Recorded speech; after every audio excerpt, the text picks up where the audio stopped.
रनकपुर एक बहुत ही खुशहाल गांव था। यहाँ के लोग बहुत ही सीधे और मेहनती थे। ज्यादातर गांव वाले खेती करते थे। अरे भाई संजीव, कल तेरे खेत पूरे जुते नहीं थे। चल आज जोत देते हैं। हाँ भाई चलो, आज मेरे खेतों का काम खत्म करेंगे और कल तुम्हारे वाले का कर लेंगे। अरे नहीं नहीं, कल मनोज की मदद करेंगे और फिर आखिर में मेरा खेत जोत देंगे।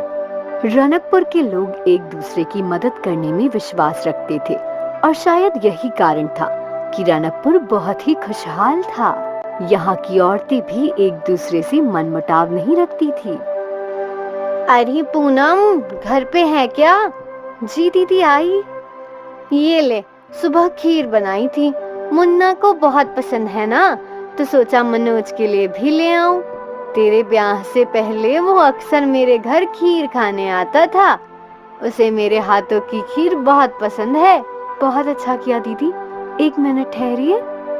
पूनम भीतर गई और कुछ लेकर आई। कल मैं बाजार गई थी और वहाँ मुझे मुन्ना के मनपसंद बताशे मिले। आप उसे ये दे दीजिए। ठीक है। गांव के बुजुर्गों को अपनी परवरिश पर नाज था। हमारा गांव कितना खुशहाल है, होगा कैसे नहीं, ये सब हमारे संस्कार है। अब वो तो है, बच्चों में आपस में इतना प्रेम है कि ये सब एक साथ एक ही परिवार की तरह रहते हैं। हाँ, एक बड़ा परिवार, रनकपुर परिवार। कहते हैं ना, खुशियाँ ज्यादा दिन नहीं टिकती, और इनके साथ भी यही हुआ। एक रात तेज आंधी चलने लगी। आंधी के साथ तूफान चल पड़ा। गांव वाले डर गए। बचाओ, कोई मुझे बचाओ। जगह जगह पेड़ और घर गिरने लगे। सबको गांव के मंदिर ले आओ, अब भगवान ही हमारी रक्षा करेंगे। गांव के मर्द सभी को मंदिर तक ले जाने लगे। गांव का मंदिर बहुत ही पुराना था और ये मंदिर एक गुफा के अंदर बना था। बाहर हो रहे आंधी तूफान का मंदिर पर कोई असर नहीं था। गांव के सारे लोग मंदिर के अंदर सुरक्षित थे। लगातार कई घंटों तक आंधी तूफान थमा नहीं। एक एक करके गांव के सारे घर जमींदोज हो गए। अगली सुबह जब आंधी थम गई तो गांव वाले गुफा वाले मंदिर से बाहर आए और अपने गांव की हालत देखकर रो पड़े। हे भगवान, ये क्या हो गया? तुझसे हमारी खुशी नहीं देखी जाती क्या भगवान? अब हम क्या करेंगे? क्या कर सकते हैं? एक बार फिर सब चीजों को शुरुआत से शुरू करना पड़ेगा। लेकिन हम खाएंगे क्या? हमारी तो फसल ही बर्बाद हो गई। भगवान हमारी मदद करेंगे, हम यूं ही हार कर नहीं बैठ सकते। हमें खुद ही अपनी परिस्थिति बदलनी होगी। हाँ बेटा, हम सबको मिलकर एक बार फिर से रनकपुर बनाना होगा। गांव वाले चिंतित थे, पर वो जानते थे कि अब उन्हें एक दूसरे का साथ देना होगा। मुन्ना, तुम खेतों में जाकर देखो, जो कुछ भी बचा हो वो समेट लो। मैं और संजीव जंगल जाते हैं, हमें सर पर छत बनाने के लिए लकड़ियाँ लगेगी। हम औरतें भी खाना बनाने की चीजों का इंतजाम करती हैं। हम भी तुम्हारी मदद करेंगे अशोक। ठीक है काका। गांव वाले अलग अलग काम में बट गए। मनोज के साथ कुछ लोग खेतों में अच्छी फसल निकालने गए। अशोक, संजीव और काका जंगलों की ओर चले गए। काका, सोचा नहीं था कभी ऐसा होगा। होने को कौन टाल सकता है अशोक। लगता है भगवान हमारी परीक्षा ले रहे हैं। हम छत कैसे बनाएंगे? हमारे जमाने में तो बांस के घर बनाना सबसे आसान काम था। हमें भी वैसे ही बांस का घर बनाना चाहिए, जिससे जल्द से जल्द गांव वालों के सर पे छत हो। जी काका, यही सही रहेगा।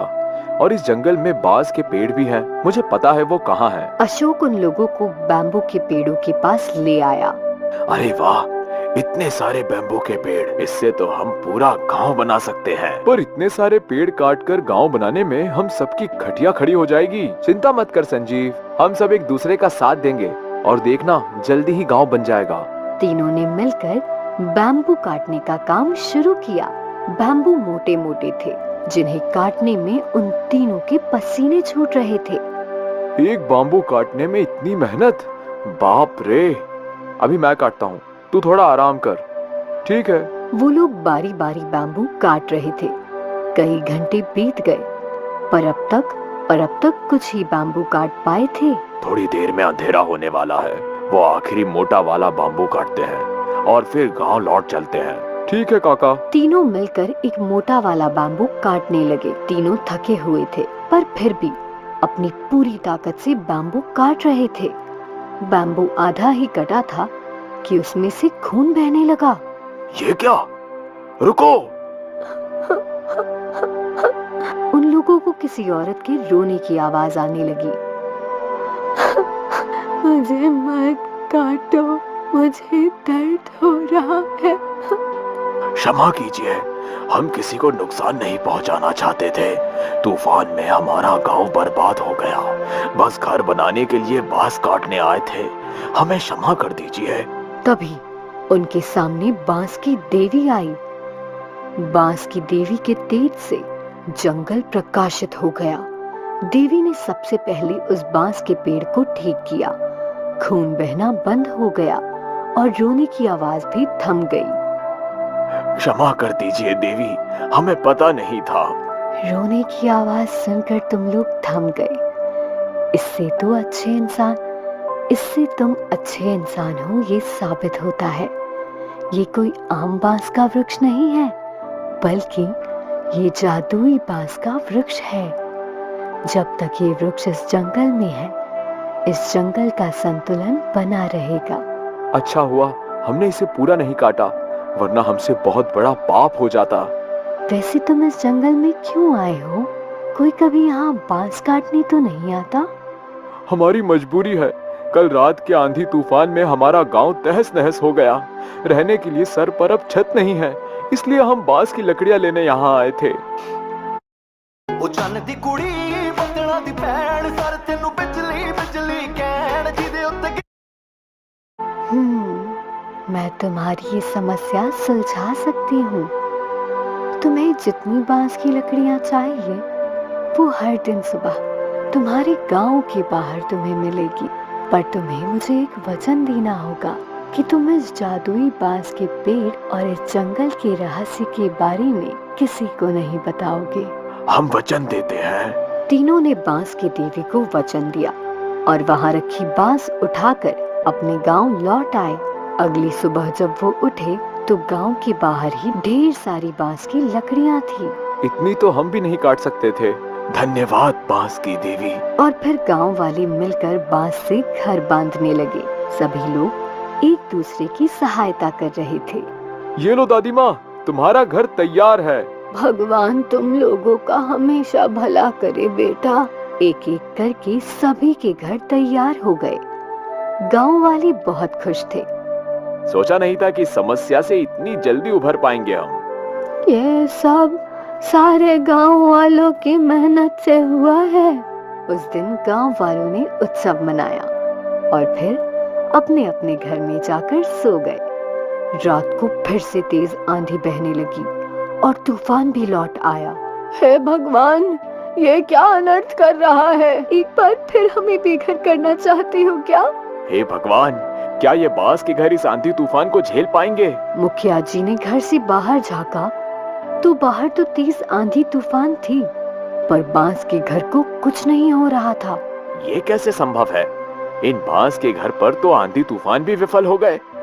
इसका राज बस 3 लोगों को पता था, अशोक, संजीव और काका।